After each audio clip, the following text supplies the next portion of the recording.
Hello everybody and welcome back to another episode of A Beginner's Guide to Delta V Rings of Saturn. Today I'll be covering the aspect of the game that I think really is the most unfair and the most difficult as of right now. Combat.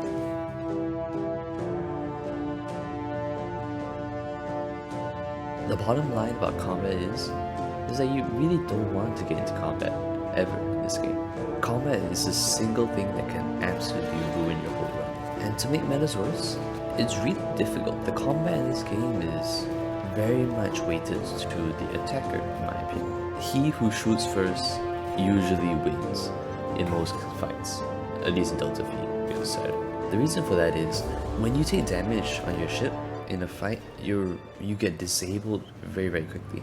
Things like your reactor melting down, your onboard computer going absolutely bonkers, leads you to losing control of your ship, and kind of just the damage just snowballs faster and faster. Things start to get really bad when you lose control of your thrusters because you've gotten hit. Because not only does that mean that it's much harder for you to fight back against the other ship, but also that the rest of your run is done. That's the end of it. And that can be really devastating because some runs just get cut short by combat and you really can't do anything about it because it is a randomly generated event. I understand that combat is basically a difficulty modifier, especially in the game where progress is kind of not gated by much, but especially when you're starting, it can really kind of hamper your run. But enough complaining from me about the combat system.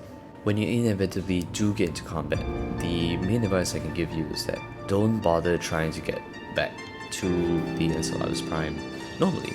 What you want to do is kind of just keep mining around. If your onboard computer is still working, you want to run out of fuel in a stable position so that your surf can pick you up. Because even though you're disabled, if you end the run with your surf saving you, you still get the minerals in your cargo. But at the end of the day, combat really isn't one of my favorite parts of this game because I think it's a little unfair, a little imbalanced, and definitely needs a lot of work. I mean, even with a fully tricked out ship, combat can still absolutely destroy you because any damage at all to your ship is really bad. Speaking of damage, that brings us to the next section of this video, your repairs.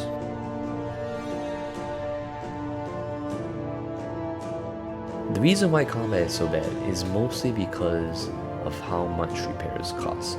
Fully repairing your ship can cost as much as 30,000, and while you may make that back on some runs, you also want to be saving up for things like upgrades and stuff, which do cost a lot of money as well.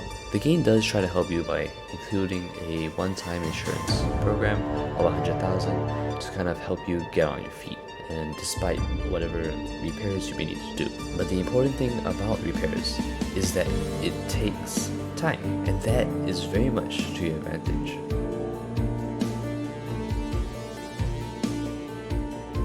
The mineral market is your best friend when it comes to kind of mitigating the cost of repairs and earning money in general. For every single run, I would recommend to not sell the minerals immediately and instead put them into your storage. You get that option at the end of a run. The reason for that is that the prices of minerals change over time, and you want to be able to get the most value out of your minerals, or at least a decent amount. And the nice thing about the mineral market in this game is that you can see to the future. That is your one huge advantage into earning money in this game. You want to be really observant about the trends in the mineral market. Basically, you want to be looking out for a mineral that's about to rise pretty sharply if possible. That's the best outcome. And then do a repair to fast forward time and set it off at that higher price. And just kind of repeat that again and again. The process is tedious, I will say, it's pretty tedious, but it will help you earn a lot more money and kind of cover the repair costs, or maybe even exceed them sometimes. Examples of mineral trading should be in the background, and I hope it helps. Honestly, this is one of the key things you need to know about this game in order to kind of progress it, especially in terms of upgrades, things like that.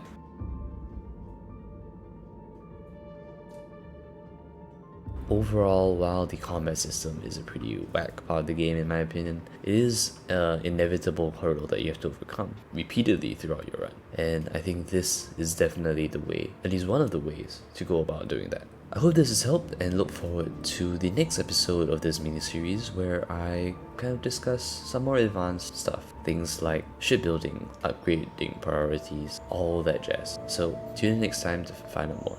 Thank you so much for watching. I hope you enjoy it once again. Subscribe for more daily content, like the video if you did, and comment down below. Especially comment down below on whatever questions you might have, and I'll try and answer them. Anyway, I'll catch you all next time. See ya.